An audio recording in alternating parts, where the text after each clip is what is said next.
2차 함수 평행이동에 대한 이야기 하겠습니다.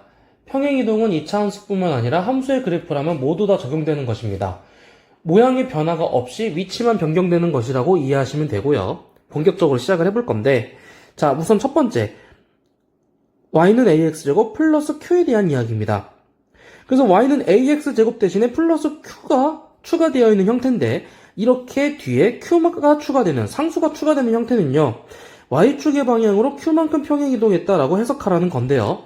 자, y축의 방향으로 평행이동을 했다는 건 무엇을 뜻하냐면요, 위 혹은 아래로 움직인 것을 뜻합니다. 자, 그 다음에 q만큼 평행이동했다라고 되어 있는데, 만약에 저기에 있는 q가 양수라고 하면요, 위를 뜻하고요, 음수라고 하면 아래를 뜻한다, 이렇게 해석하시면 되겠습니다. 자, 예를 들어서요, y축의 방향으로 5만큼 평행이동을 했다라고 이야기를 하면요, 우리는 이 q를 5라고 생각해서 식을 써주면 되는 거고, 위쪽 방향으로 플러스 5만큼 평행이동을 했다라고 해석하면 되는 겁니다. 그래서 a가 양수고 q가 양수라고 하면 이렇게 위로 올라가는 형태가 된다, 이렇게 이해하면 되겠습니다. 자, 그래서 이야기했듯이 모양의 변화가 없이 위치만 변동되는 것이기 때문에 나타나는 추가적인 특징들 보면요, 모양의 변동이 없기 때문에 말 그대로 위치만 변동된 것이기 때문에 꼭지점 좌표가 y는 ax제곱일 때는 원점이던 것이 위로 q만큼 올라갔기 때문에 꼭지점의 좌표는 0,q로 변동이 될 것이고요. 그 다음에 축의 방정식에는 변동이 없다고 볼 수 있겠죠. 이 녀석이 대칭 축이잖아요. 위아래로만 그래프가 움직이기 때문에 이 대칭 축에는 변동이 없다. 그래서 축의 방정식은 기존 그대로 x는 0, y축이라고 해석하면 되겠습니다. 그래서 y축 평행이동에 대한 이야기를 했고요. 자, 이번엔 x축 평행이동입니다. y는 x-p의 전체 제곱의 그래프.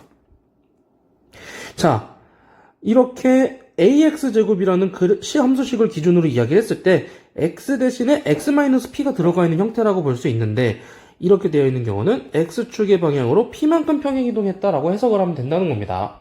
자, 이것도 마찬가지로 똑같은 방법으로, 자, x축은요, x축으로 평행이동을 했다라는 건 왼쪽으로 움직였거나 오른쪽으로 움직였거나 둘 중에 하나입니다. p가 만약에 양수라고 한다면 그래프는 오른쪽으로 움직인 거고요, p가 만약 음수라고 한다면 왼쪽으로 움직인 겁니다. 그래서 x축의 좌표 값들을 생각했을 때 원점 기준 오른쪽이 양수, 왼쪽이 음수인 점을 생각하면 어렵지 않게 생각할 수 있습니다. 자, 그래서 위치만 변동되는 것이잖아요. 위치만 이렇게 움직이는 것이기 때문에 꼭지점의 좌표 원점이던 것이 p, 0으로 변동되었고요. 대칭축도 마찬가지로 이번에는 같이 따라서 움직였습니다. 그래서 축의 방정식은 x는 p로 변동된다, 이렇게 이해하시면 되겠습니다.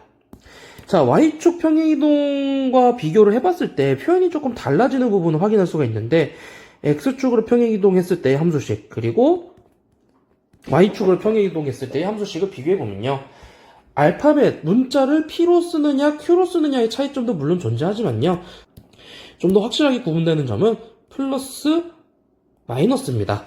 그래서 이 부분의 차이가 왜 발생하는가에 대해서 설명을 한 번에 해볼게요. 자, 여길 보시면 이렇게 나와 있습니다. y는 ax제곱에 x 대신에 x-p를 대입한다. 그리고 아까 설명했던 부분을 보면요, 마찬가지로 y는 ax제곱에 y 대신에 y-q를 대입한다 라는 내용이 나와 있습니다. 이 내용은요, 고등학교 수학에서 대칭이동이라는 단원이 별도로 존재하고 그 부분에서 설명하고 있는 내용인데요, 지금 이해하셔도 크게 어려움이 없습니다. 자, x축으로 p만큼 움직였다. 그럼 우리는 x 대신에 x-p를 대입하는 거고요, y축으로 q만큼 움직였다라고 하면 y 대신에 y-q를 대입해서 식을 정리해주면 됩니다. 자, 실제로 한번 해볼게요. y는 ax제곱이라는 함수식을 가지고 오고요, x축으로 p, y축으로 q만큼 평행이동한 식을 써보겠습니다. 그럼 y 대신에 y-q를 대입할 거고요, x 대신에 x-p를 대입할 겁니다. 그럼 식이 이렇게 나와요. 자, 여기서 우리는 함수식을 조금 보기 좋게 q만 이항을 해줄게요. 그러면 이렇게 생긴 식이 나오죠. y는 a x-p의 전체제곱 플러스 q라는 함수식이 나옵니다. 자, 밑으로 한번 내려가서 확인해 볼게요. 바로 여기 있죠. 이 녀석입니다. x축으로 p만큼 y축으로 q만큼 평행이동한 함수식입니다. x축으로 움직이는 것과 y축으로 움직이는 것은요, 함수 그래프에 영향을 전혀 주지 않고 위치만 변동시키는 것이기 때문에 별개의 영역이라고 생각해야 합니다.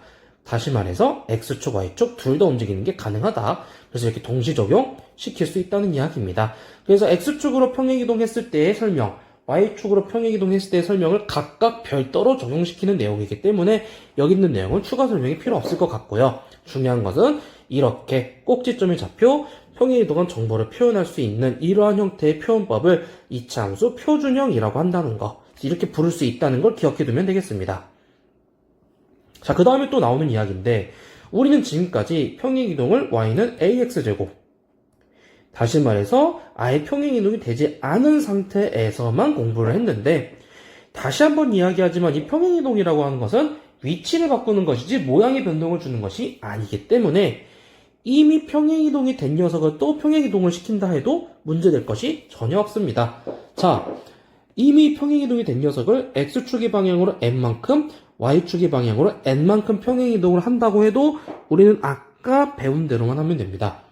x 대신에 x-m, y 대신에 y-n을 대입해서 식을 정리해주면 되는 것이고, 그 평행이동의 원리에 맞게 축의 방정식과 꼭지점의 좌표도 변동됩니다. 원리에 다른 점은 없기 때문에 앞부분에 대한 이해가 되어 있다면 추가 설명은 필요 없을 것 같고요. 자, 마지막입니다. 평행이동을 한 표준형에서 a와 p와 q의 부호에 따라 그래프의 모양, 위치가 어떻게 변동되는지를 파악할 수 있어야 한다는 것인데, 자, 우리 이미 배웠습니다. y는 ax제곱에서의 a, 이차항 개수에 따라 이 녀석의 절대값과 부호에 따라 그래프의 전체적인 모양이 결정된다는 사실을 우린 이미 앞에서 배웠습니다.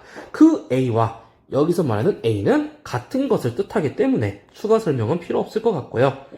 그 다음에 우리는 역시 p와 q의 부호에 따라 그래프가 어떻게 이동하는지도 배웠습니다. 이동을 하지 않은 상태인 꼭지점의 좌표는 0,0이었죠.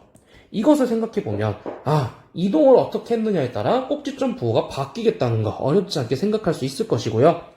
우리는 이미 중학교 1학년 수학에서 사분면에 따른 부호 변화 배웠기 때문에 이 부분에 대한 추가 설명은 필요하지 않을 것 같습니다. 오늘은 여기까지 하도록 하겠습니다.